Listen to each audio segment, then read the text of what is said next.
ദൈവനാമം മഹത്വപ്പെടുമാറാകട്ടെ. രാജാതി രാജാവായി കർത്താതി കർത്താവായി അതിവേഗത്തിൽ വരുന്ന യേശുക്രിസ്തുവിൻ്റെ നിസ്തുല്യ നാമത്തിൽ ഏവർക്കും പ്രഭാത വന്ദനങ്ങൾ, സ്നേഹവന്ദനങ്ങൾ അറിയിക്കുന്നു. ദൈവത്തെ മഹത്വപ്പെടുത്തുന്നു. ഇന്ന് 2024 ഡിസംബർ 3 ചൊവ്വാഴ്ച, വിശുദ്ധ ദിവസം.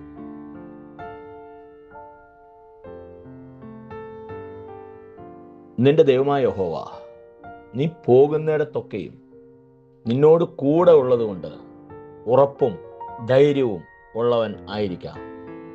ഭയപ്പെടരുത്, ഭ്രമിക്കുകയുമരുത് എന്ന് ഞാൻ നിന്നോട് കൽപ്പിച്ചുവല്ലോ.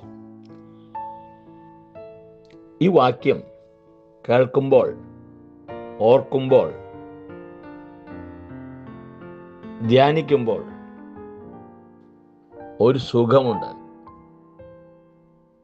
നിന്റെ ദൈവമായ യഹോവ, അതായത് എൻ്റെ ദൈവം, ഞാൻ പോകുന്നിടത്തൊക്കെയും, വഴിവിട്ട് പോകുന്നിടത്തല്ല, ദൈവവചനപ്രകാരം പോകുന്നിടത്തൊക്കെയും എന്നോട് കൂടെ ഉള്ളതുകൊണ്ട് എൻ്റെ മനസ്സിനോട് ഞാൻ തന്നെ പറയുകയാണ്, നീ ഭയപ്പെടേണ്ട, ഭ്രമിക്കേണ്ട.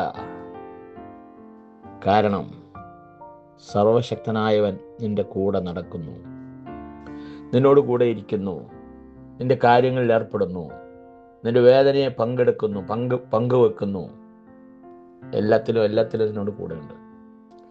നിന്റെ സ്വാതന്ത്ര്യത്തിൽ കൈകടത്താതെ, നിന്റെ ഇച്ഛാശക്തിയെ തൊടാതെ, നിന്റെ ഫ്രീ വില്ലിനെ തൊടാതെ നിന്നോടുകൂടെ യാത്ര ചെയ്യുന്ന ഇത്ര നല്ല സ്നേഹിതൻ വേറെ ആരുണ്ട്?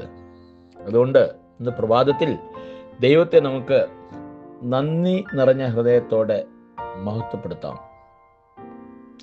യെരമ്യാ പ്രവചനം 31 അധ്യായം 2 വാക്യത്തിൻ്റെ മധ്യഭാഗമാണ് നമ്മുടെ കുറുവാക്യം.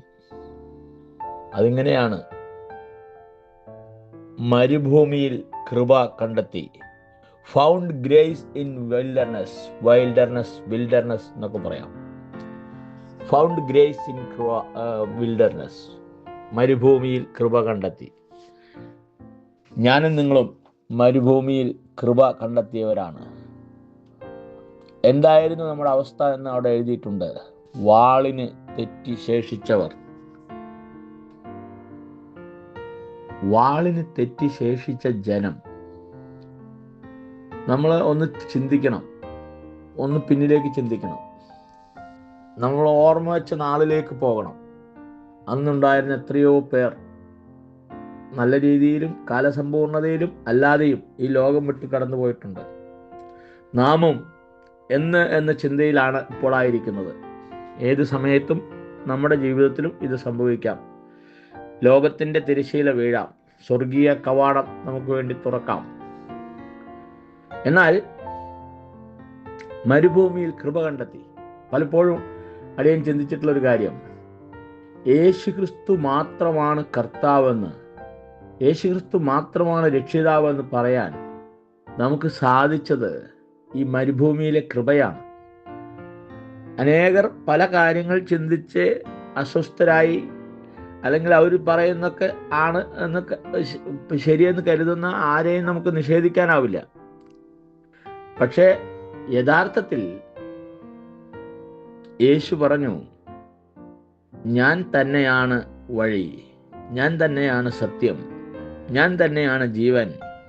ഞാൻ മുഖാന്തരമല്ലാതെ ആരും പിതാവിൻ്റെ അടുക്കൽ എത്തുന്നില്ല. ഞാനത് വിശ്വസിക്കുന്നു. ഞാൻ യേശുക്രിസ്തു മാത്രം കർത്താവെന്ന് ഏറ്റുപറയുന്നു. മറ്റൊരുത്തരിലും രക്ഷയില്ലെന്നും ഞാൻ വിശ്വസിക്കുന്നു. നാം രക്ഷിക്കപ്പെടുവാൻ ആകാശത്തിൻ കീഴിൽ മനുഷ്യരുടെ ഇടയിൽ യേശുക്രിസ്തുവിൻ്റെ നാമമല്ലാതെ മറ്റൊരു നാമവും നൽകപ്പെട്ടിട്ടില്ല എന്ന് ഞാൻ വിശ്വസിക്കുന്നു. ഇതിനെ ഞാൻ കൊടുക്കുന്ന പേര് മരുഭൂമിയിലെ കൃപ. ആരാണെന്ന് കണ്ടെത്തിയത്? വാളിന് തെറ്റി ശേഷിച്ച ജനം. ഇസ്രായേൽ ജനതയുടെ, യഹൂദ രാഷ്ട്രത്തിൻ്റെ നിലനിൽപ്പ് അപകടത്തിലായ സമയത്താണ് യെരമ്യാവ് ഈ ദർശനത്തെ വെളിപ്പെടുത്തുന്നത്. യിരെമ്യാവിൻ്റെ കാലഘട്ടത്തിൽ തന്നെ ഇസ്രായേൽ ജനതയെ അല്ലെങ്കിൽ രാജാവിനെ ഉൾപ്പെടെ ബാബേലിലേക്ക് പിടിച്ചുകൊണ്ടുപോകുന്ന ദയനീയമായ ചിത്രമുണ്ട്. ചില രാജാക്കന്മാരെ കൊളുത്തിട്ട് ഒരു അറവുമാടിനെ കൊണ്ടുപോകുന്നത് പോലെ കൊണ്ടുപോയിട്ടുണ്ട്. അങ്ങനെയാണ് പിന്നീട് ദാനിയേലിൻ്റെ പ്രവചനത്തിൽ വരുമ്പോൾ ബാബേലിലെ പ്രവാസികളായ അവിടെയും ഒരു ശേഷിപ്പ് നമുക്ക് കാണാൻ സാധിക്കും. ദാനിയേൽ, ശദ്രക്ക്, മേശക്ക്, അബേദ്നെഗോ തുടങ്ങിയ ചെറുപ്പക്കാർ ബാബേലിലും ദൈവത്തിൻ്റെ ശ്രേഷ്ഠ ജനമായി നിലനിന്നു എന്നുള്ളതാണ്. അവരും മരുഭൂമിയിൽ കൃപ കണ്ടെത്തിയവരാണ്. പ്രിയപ്പെട്ടവരെ, ഇന്ന് പ്രഭാതത്തിൽ ഈ മരുഭൂമിയിലെ കൃപ അതിനെ വല്ലാതെ ചിന്തിപ്പിക്കുകയാണ്.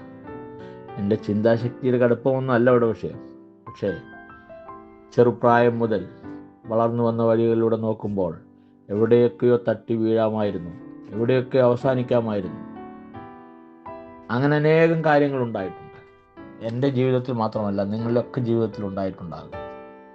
ആരെയും കുറ്റപ്പെടുത്താനല്ല, നമ്മെ ഈ നിലയിലേക്ക് എത്തിക്കാൻ വലിയവനായ ദൈവം ഉപയോഗിച്ച മാർഗങ്ങൾ ആലോചിച്ച് നോക്കിയാൽ 1 മുതൽ 10 വരെ എണ്ണിയാൽ എത്താവുന്ന ദൂരത്തേക്കാണ് 60 വർഷം കൊണ്ട് താണ്ടിയത്.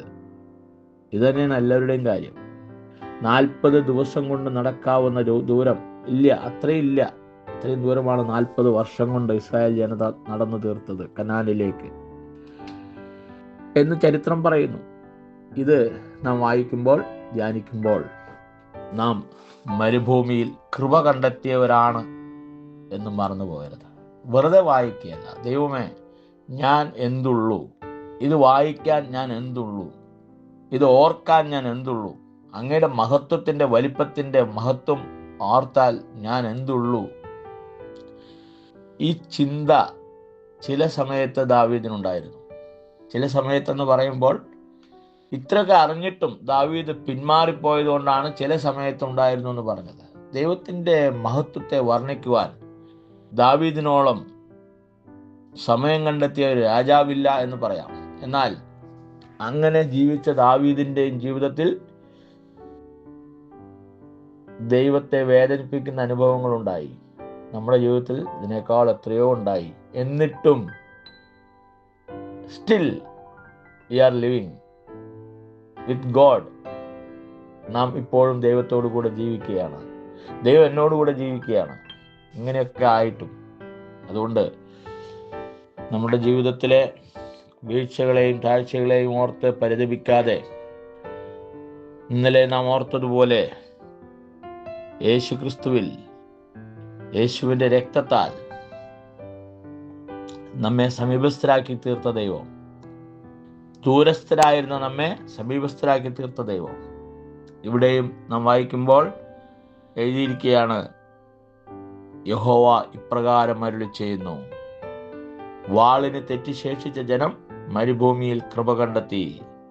ഞാൻ ഇസ്രായേലിന് വിശ്രാമം വരുത്തുവാൻ പോകുന്നു. തീർന്നില്ല. യഹോവ ദൂരത്തു നിന്ന് എനിക്ക് പ്രത്യക്ഷമായി അരുളി ചെയ്ത്, ദൂരത്തു നിന്ന് പ്രത്യക്ഷമായി അരുളി ചെയ്തെന്താണ്? നിത്യസ്നേഹം കൊണ്ട് ഞാൻ നിന്നെ സ്നേഹിച്ചിരിക്കുന്നു, അതുകൊണ്ട് ഞാൻ നിനക്ക് ദയ ദീർഘമാക്കിയിരിക്കുന്നു. I have loved you with an everlasting love.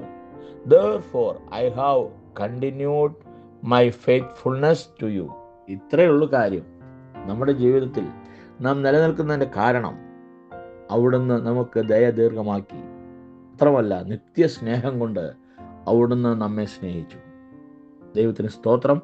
നമ്മുടെ ആവശ്യങ്ങൾക്ക് വേണ്ടി, നമ്മുടെ ആഗ്രഹങ്ങൾക്ക് വേണ്ടി നാം പ്രാർത്ഥിക്കുമ്പോഴും ഇതൊക്കെ നിഷേധിക്കപ്പെട്ട ഒരു വലിയ ജനത നമ്മുടെ ചുറ്റുമുണ്ടെന്നും അവർക്കും മരുഭൂമിയിലെ കൃപ കണ്ടെത്താൻ കഴിയണമെന്നും ആഗ്രഹിച്ച് പ്രാർത്ഥിപ്പാൻ ദൈവത്തിൻ്റെ പരിശുദ്ധാത്മാവ് നമ്മെ സഹായിക്കട്ടെ. ദൈവനാമം മഹത്വപ്പെടട്ടെ. മരുഭൂമിയിൽ കൃപ കണ്ടെത്തിയവർക്കായി ദൈവത്തിന് സ്തോത്രം ചെയ്യുന്നു, ദൈവത്തെ മഹത്വപ്പെടുത്തുന്നു. പ്രാർത്ഥിക്കാം. ഞങ്ങളെ അളവ് കൂടാതെ സ്നേഹിക്കുന്ന സ്വർഗീയ പിതാവേ, ഈ നല്ല മനോഹരമായ പ്രഭാതത്തിനായി സ്തോത്രം. മരുഭൂമിയിലെ കൃപ, അതെ, വാളിന് തെറ്റി ശേഷിച്ച ജനം മരുഭൂമിയിൽ കൃപ കണ്ടെത്തിയതുപോലെ ഞങ്ങളെയും ജീവിതത്തിൽ മരുഭൂമിയിലെ കൃപ അനുഭവിപ്പാൻ ഇടയാക്കിയതിനായി സ്തോത്രം. നന്ദി പറയുന്നു. എല്ലാ മഹത്വം അങ്ങേക്ക് യേശു കർത്താവിൻ്റെ അധികാരമുള്ള നാമത്തിൽ ഇടയങ്ങൾ പ്രാർത്ഥിക്കുന്നു. ദയതോന്നി കേൾക്കുമാറാകണമേ. ആമേൻ. നമ്മുടെ കർത്താവായ യേശു ക്രിസ്തു മുഖാന്തരം നമുക്ക് ജയം നൽകുന്ന ദൈവത്തിന് സ്തോത്രം.